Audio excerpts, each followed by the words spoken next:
सरकारी कृषि महाविद्यालय और गवेषणा केन्द्र प्रतिष्ठा लगी जलेश्वर तहसिल सम्मुखें गणधारणा।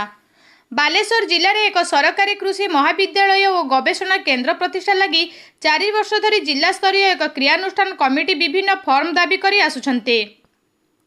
निकटरे राज्य में 3टी कृषि महाविद्यालय प्रतिष्ठा हेबार घोषणा पर बालेश्वर जिला को अवहेला दर्शाई जिला क्रियानुष्ठान कमिटी पक्षर आंदोलनात्मक पंथा ग्रहण करा जायछे। सोमवार जलेश्वर तहसिल कार्यालय सम्मुखें दिलीप गिरी सभापतित्व में जलेश्वर शाखा पक्षर एक गणधारणा अनुष्ठित होइथिला।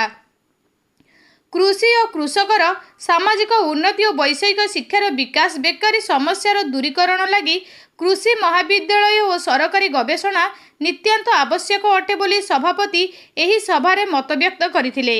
समस्त ब्लॉक रे आंदोलन हेबाकु थिबा बेले कमिटी सभ्य और साधारण जनता गणधारण रे सामिल होइथिले।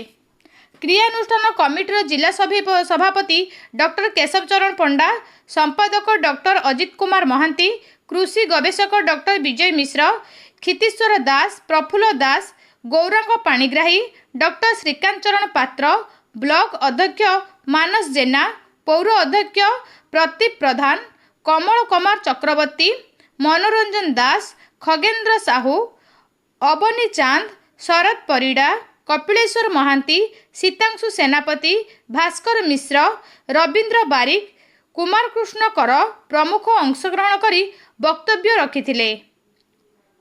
मो ना हूँ डॉक्टर केशव चरण पंडा। मु जिला कृषि महाविद्यालय सरकारी कृषि महाविद्यालय और गवेषणा केन्द्र प्रतिष्ठा क्रियानुष्ठान समितिर सभापति। आमे विगत 4 वर्ष धरी सरकार को आमर कृषि महाविद्यालय प्रतिष्ठा पाई दाबी जणई आसु स्मारकपत्र हिसाब से स्मारकपत्र दे एवं से आमे प्रेसिडेंट ठारू भारतर जे अछंती राष्ट्रपति तांको ठारू आरंभ करी सबू विधायक पर्यंत एवं सबू पंचायत समिति चेयरमैन पर्यंत समस्त को बारंबार जणई सारूँ। स्मारकपत्र देकी कृषि मंत्री को दिखाई, कृषि सेक्रेटरी की दिखाई, भाइस चांसलर आपणकर फकीर मोहन भाइस चांसलर से गोटे उद्यम करते 2 वर्ष धरी जे से तांकर जो थिला एकेडमिक काउंसिल सीनेट से बैठक रे करी से प्रस्ताव भी मध्य सरकार को देइथिले।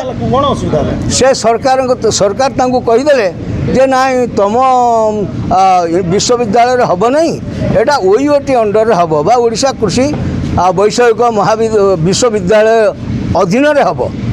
एक कथा कहीदेले तो से आमको मना करदे से कहले आम मु उद्यम करी ना।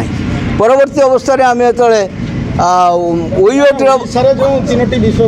ओईओटी जो घोषणा शुणु, प्रथमे कृषि मंत्री, मुख्यमंत्री एवं आपणकर राजस्व मंत्री एवं स्वास्थ्य मंत्री एमानक उपस्थित बलांगीर जनसभा घोषणा कले जे बलांगीर गोटे कृषि महाविद्यालय हम एवं सोनपुर गोटे मत्स्य महाविज्ञान विज्ञान विद्यालय हम।